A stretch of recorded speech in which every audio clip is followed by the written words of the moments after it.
We have a super chat about that already from George H. Thomas. Did you guys catch the Cornel West Dore show? I missed it, but seems to have driven Jimmy's blood pressure up. Not good. Thanks for the laughs and insights, guys. Well, thank you, George, for the question, and thank you for the donation. I did see most of it. I was kind of in and out through it because I had to take care of some stuff getting ready for the show and some family obligations, but I did catch most of it. Pretty contentious interview. We agree on almost everything except the message of your campaign, right? That's the only thing.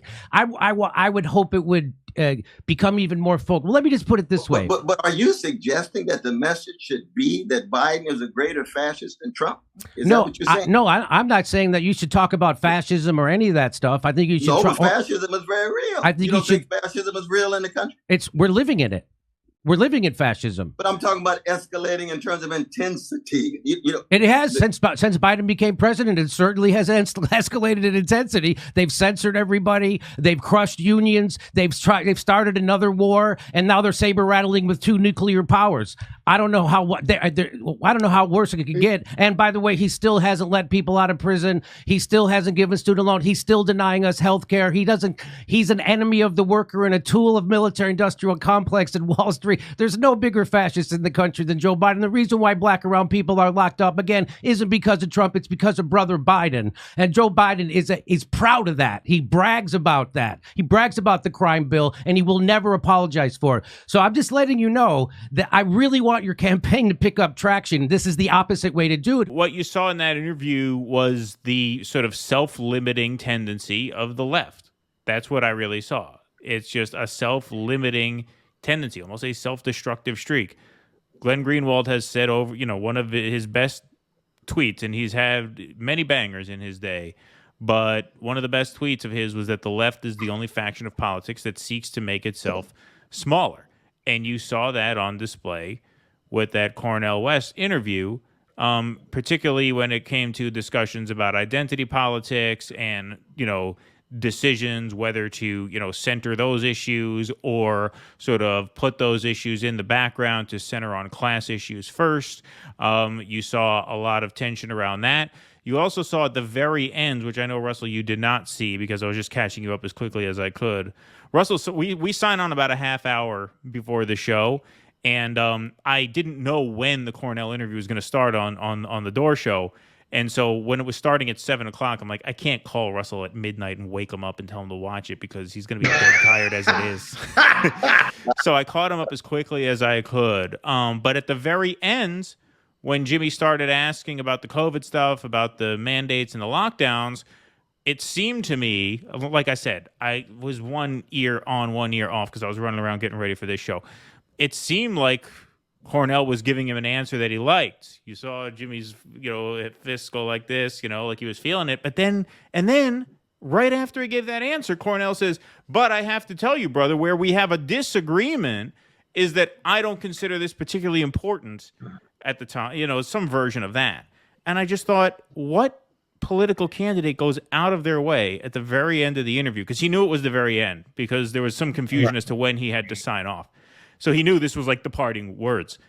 What candidate takes what could have been an ending on a good note and turns it deliberately into a contentious argument at the last minute? So it was very bizarre. It was very strange. These are the kinds of issues that the left will always face, and that the Greens will always face. Hang on. What was he contending at the end there? No, Jimmy started asking about the mandates and the lockdowns. Right. And Cornel gave an answer that seemed, pretty much in step with what Jimmy thought. So Jimmy was gesturing that he loved the answer. And then right after that, Cornel just kind of picked another fight with him by saying, but I don't know why you focus on this so much when there are other issues that I focus more on. I see. It's almost like he wanted to pick a fight at the very end. It was strange. Look, I think if I'm giving my real honest impression here, it's that I think there's a lot of people in the Greens who probably don't like Jimmy because Jimmy's a controversial figure on the left because of the stances against the identity politics issues and the sort of difference in messaging and framing. They probably didn't like that he was going on the show, and they probably wanted him to prove to some of the hardcore Greens in their base that he wasn't going to give Jimmy an easy time. That's what it seemed like to me, because it seemed like it was pretty contentious from Cornel's part, which you don't usually see with him. You don't usually see, like, I've never seen Cornel West go out of his way to start an argument like that at the very end of an interview.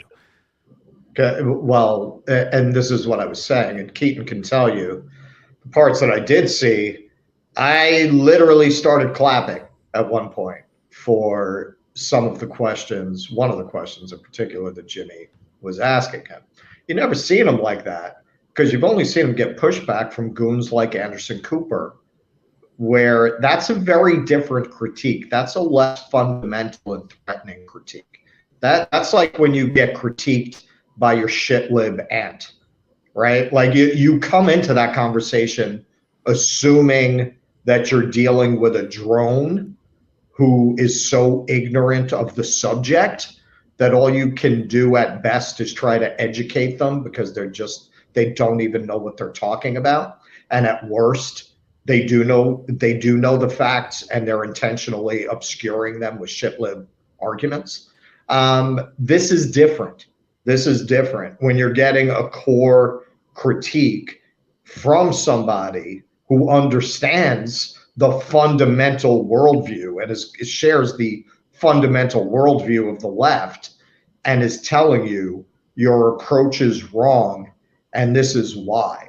That is a much more cutting thing to hear. Now, the part that I applauded on, which anybody who watches this show probably will not be surprised, to hear an interviewer actually say, hey, all the Democrats talk about are identity politics. And don't you think when you lead with that, you sound like just a Democrat, and you turn off a lot of potential voters, and it takes us away from the things that unite us along class lines. And this is why I've seen a lot of people in the chat say after the interview, Jimmy's talking about how he's depressed. I can understand why, because he tried to ask him the questions that I saw. They were these fundamental framing kind of questions about how you want to talk and how you want to reach people, right? And Cornel did nothing but fight with him on those things.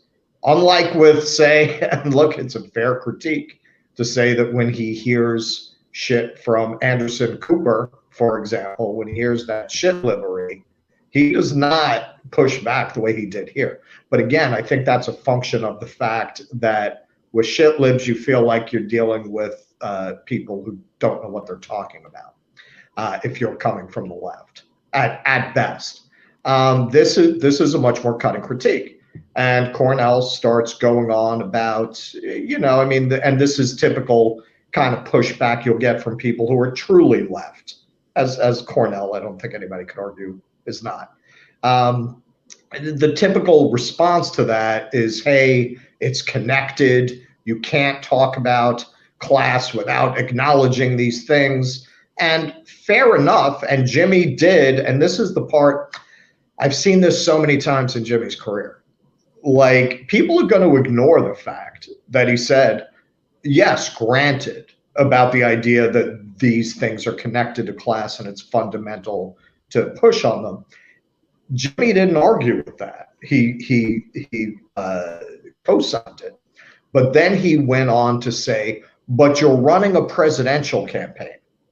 And, essentially you're alienating a lot of people. And also, and this is something Cornel's not getting into, the fact that the Democrats, and this is what Jimmy kept getting into, he kept saying, well, because the Democrats have nothing else, this is all they talk about. So when you lead with that, you just look like another Democrat. And that was a point that he did not want to hear. He did not want to engage with that point. All he did was push back as if Jimmy was saying, you shouldn't advocate for those things at all, or those things aren't important. Jimmy basically was saying that's great if you're going to be a black activist advocating for these causes. It's not great if you're running for president and trying to bring in disaffected Trump voters, trying to bring in conservatives, independents. That's not a great position to be in. And also, of course, he engaged him, I think, most because that's something that, people are going to debate different sides of that, and you can fairly take different sides of that. When he got into, hey, fascism is worse. We're more fascist under Biden than we were under Trump, because Cornel was trying to ask him in a way that was very much still within, I got to say, arguing with a Democrat. Are you going to say that Trump's not worse than Joe Biden? Are you saying Trump's? And Jimmy was like, no, I'm not going to say that Trump is worse. Fascism is worse now. That we've got saber rattling with nuclear powers. He broke a strike, and he threw at him all of these. They're censoring people, and he threw at him all these fascist characteristics of the Biden administration. And Cornel had no good answer for that. And again, as every time Jimmy gave him pushback that he doesn't normally get, because the pushback is not normally coming from a left perspective that he experiences, a liberal perspective. He's not used to getting that kind of critique. He didn't know how to handle it. I mean, he was just pushing back. I thought he was flailing at those questions. I said this, man. I was very proud of Jimmy. There's not a lot of upside for him to have asked those kinds of questions and stood so strong on them. I'm sure there are a lot of people in his audience who, at the very least, feel like, well, at least we can get behind the Cornel campaign and not just sink into total nihilism, who are not going to be thrilled with that with that interview. I think those of us who are being honest about it, though, Jimmy has been right a lot more than he's been wrong over the course of this little adventure that we've all been on. So I feel that people who are disagreeing with him on this, or on the questions he asked, or on the framing that he presented, time is going to prove him very right. There was nothing I agree with. Yeah, it's a question of calculation versus what Cornel was talking about. As he said at one point, he says, this is not a question of utilitarian calculation in a Machiavellian sense. I'm sort of loosely paraphrasing, but he used those words: utilitarian, calculation, Machiavellian in the same sentence a couple different times. And it's really interesting because there's a clip of a panel at Harvard. It was like, it may have even been a DSA panel. I'm not sure about that, but it was like a socialist politics panel. Michael Brooks was there with Cornel West, and Brooks goes on this monologue about how actually the left needs more of a Machiavellian drive. They need to be more Machiavellian, not less. And it's just interesting because obviously Cornel was in eyeshot of that and within earshot of that. And so when you're talking about a presidential campaign, no, you do have to be Machiavellian when you're running for office. That's the gig. That's the gig, right? And so you do have to have that cutthroat instinct when you're running for office, even if you're running a third-party candidate with no real chance to win, as anybody at all connected to reality acknowledges that Cornel West is not going to be the 47th president of the United States. But you still have to have that instinct, right? I mean, that's the game that you're playing, and you are playing that game when you run for office. And so the question is, do you message in a way that broadens appeal beyond traditional left constituencies, especially when you're talking about the Greens, to not just Trump voters or not just disengaged voters, but the efficacy of saying, in Jimmy's case, that Biden is more of a fascist than Trump, or if Cornel doesn't want to take it that far, the efficacy of not getting into that at all. Like I said, from a utilitarian and Machiavellian standpoint, which you have to have a sense of that if you're running for office, is that when you look at potential Cornel West voters, you have a few million people who are going to vote for him anyway. The Greens get what, a couple million votes, every time. Right. Then you have, tens of millions of people who are not going to vote for him either because they don't know who he is or they don't care. They just D or R and that's it.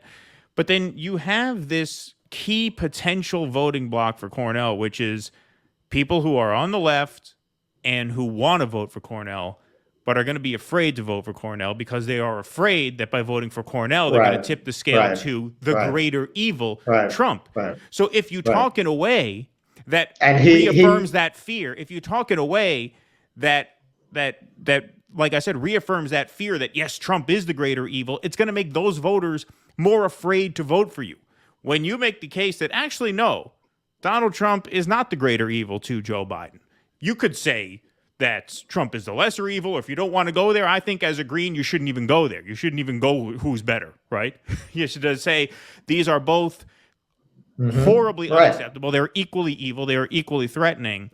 That takes a lot of the anxiety of your potential voters away because they're not going to feel like they can't vote for Cornel because they don't want to empower Trump, right? Whereas when you talk this game, Biden's milquetoast, but Trump is neo-fascist, well, that makes Trump sound more dangerous, which is only going to make those potential voters less likely to muster up the courage to vote Green.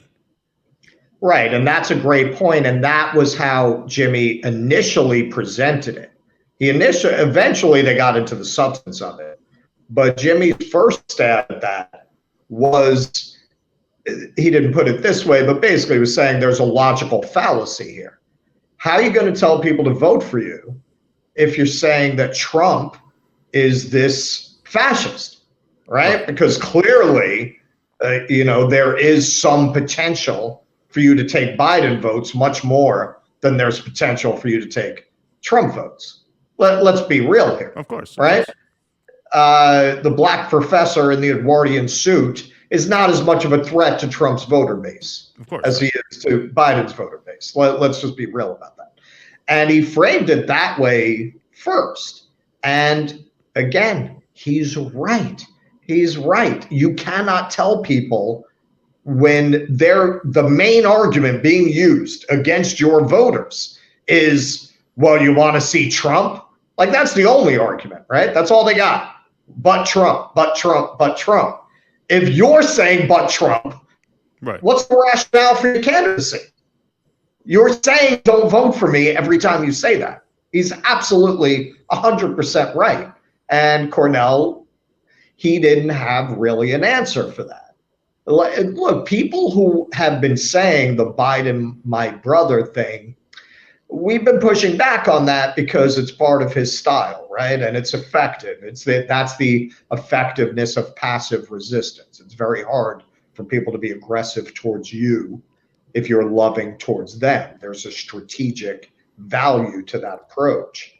But yeah, is he sharing DNA in his worldview with vote blue no matter who Democrats that in the end undermine his candidacy with the kind of voters that he needs to be effective? Yes. And I think that was the core of everything that Jimmy was getting at. And he very emphatically did not want to hear any of that. Please clap.